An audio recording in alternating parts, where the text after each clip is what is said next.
bonsoir. Bonsoir, vous allez bien? Toujours et vous? Oui, très très bien. Alors aujourd'hui, c'est plus qu'un retour de lecture, Oui, c'est carrément un coup de projecteur. exactement. Sur qui? Sur qui? Sur un très bon auteur. Oui, Todd Robinson. Nous avons nommé. c'est carrément l'un de tes auteurs préférés. Ah oui, Carrément. je l'ai découvert à la médiathèque. Très bien. J'étais pas du tout dans mon rayon habituel. Mhm. Et je suis tombée sur Cassandra. Oui. J'ai dit, je prends. J'ai adoré, j'ai acheté. Voilà. Donc on répète, un coup de projecteur, c'est quoi? Eh bien, c'est une présentation, un éclaircissement d'un auteur dont on ne parle pas assez et pourtant qui a du potentiel. C'est ça, pas assez connu, exactement. Et plus que. Donc, Voilà. tout d'abord, Donc, qui es-tu, Todd? Todd, c'est un auteur américain Mhm. qui est né en 1972 en Pennsylvanie. Oui, c'est aux États-Unis. Voilà. Il a créé Thug Light. Mhm. C'est une revue spécialisée dans la littérature noire policière aux États-Unis. Voilà, Très il a intéressant. sa revue. Oui. Ça, c'était bien avant Mhm. ses livres. Il a fait plein de métiers comme Mhm. videur, Mhm. qu'on peut retrouver dans son bouquin, Mhm. comme garde du corps, Mhm. barman, paysagiste. Très bien. Tout plein de métiers. Oui. Et en parallèle d'être un auteur, parce qu'il a écrit seulement à ce jour que 3 livres, hein, il est videur. Très bien. Voilà. Alors, justement, présente-nous ces 3 œuvres, s'il te plaît. Donc on a Cassandra, qui est Oui. sortie en 2012. Mhm. Une affaire d'homme, Mhm. 2016. Et récemment, je ne savais pas du tout, Mhm. Les morts de Riverford, Mhm. en 2022. Donc Le- chez Galmester, toujours. Donc, nous, on vous présente Ces deux-là, ces romans Cassandra suivants. notamment, oui. Voilà. Mais il faut savoir qu'ils ont été réédités chez Galmester, où ils profitent d'une plus belle présentation. Exactement. Toujours en totem. Oui, Tu mettras les petits logos, Oui. les petites photos, s'il te plaît.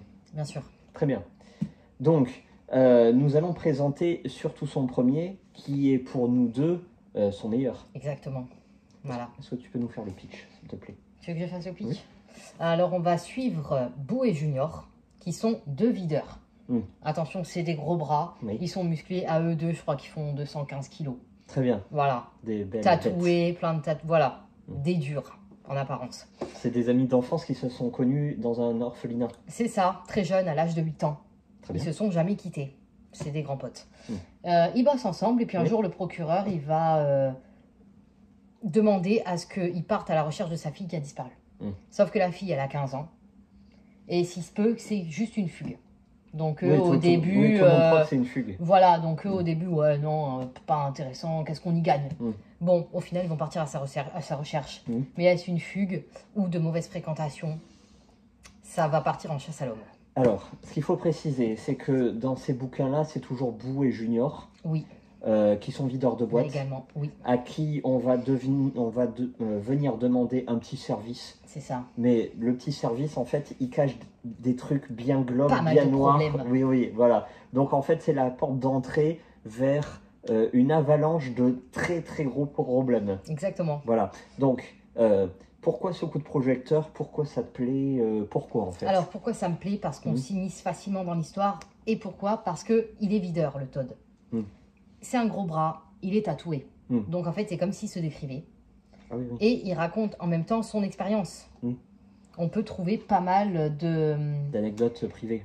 Voilà, c'est ça, en fait. Il parle avec ce qu'il a vécu et ça se ressent. Totalement. Tu vois, un videur en boîte de nuit, c'est pas rien. Oui, oui.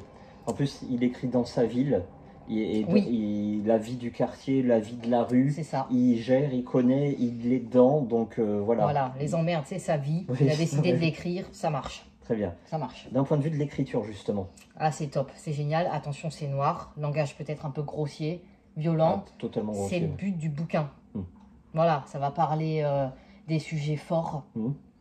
Mais ça va parler aussi de l'amour, de l'amitié, de l'espoir, bien évidemment. Oui, les thèmes, justement. Par contre, on le classe dans quoi? Parce que je ne peux pas le classer dans un thriller, c'est pas possible.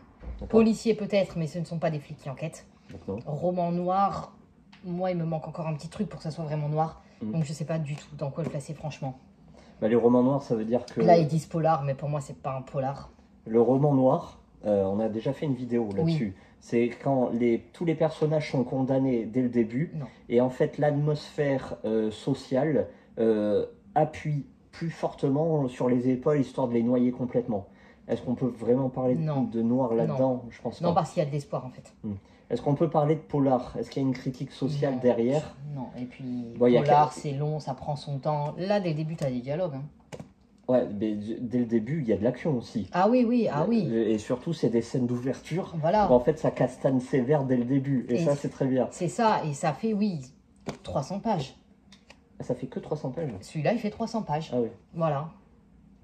Très bien. Moi, je préfère celui-là, hein, de tout le début. Oui. 300 pages, bah, moi, je l'ai vu d'une traite.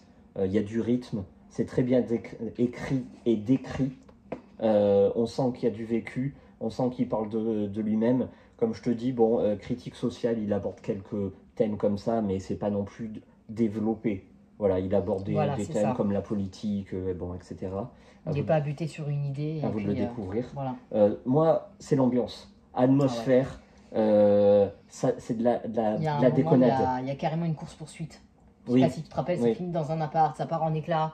C'est trop bien. On s'en souvient de ce livre. On s'en souvient. C'est un peu comme un bon film d'action au cinéma, quoi. Ça pète dans tous les sens, des très bons dialogues. Une phrase sur deux, bon, c'est une vanne ou une insulte ou une provocation. Il y a de l'humour noir. Oui, voilà, il y a pas mal d'humour. Vraiment, c'est à découvrir. Ça vaut vachement le coup. Que dire d'autre? Je pense qu'on a tout dit, en espérant qu'on ait donné envie. Nous, quand on a lu les deux, après on était un peu deg, parce qu'il en avait écrit deux. Et maintenant qu'il y en a un troisième, on va se jeter dessus. On va peut-être attendre le totem de poche. Oui. Voilà. Ce sont les mêmes personnages. Boo et Junior. Mais il n'y a pas vraiment de suite. Non. Ils sont un peu déconnectés. Oui, vous pouvez y aller dans celui-là comme dans celui-là. Moi, je partirais d'ailleurs dans celui-là. D'abord. Ouais, c'est le premier. Voilà. Je pense qu'on a été on plutôt est bon, convaincant. on est rapide, que dire d'autre? Il n'y a plus qu'à le lire, à l'acheter, à le lire. Voilà, allez-y et dites-nous tout. Merci Todd. Merci beaucoup d'écrire. Et merci à vous. Mais de rien. Et à bientôt. Au revoir.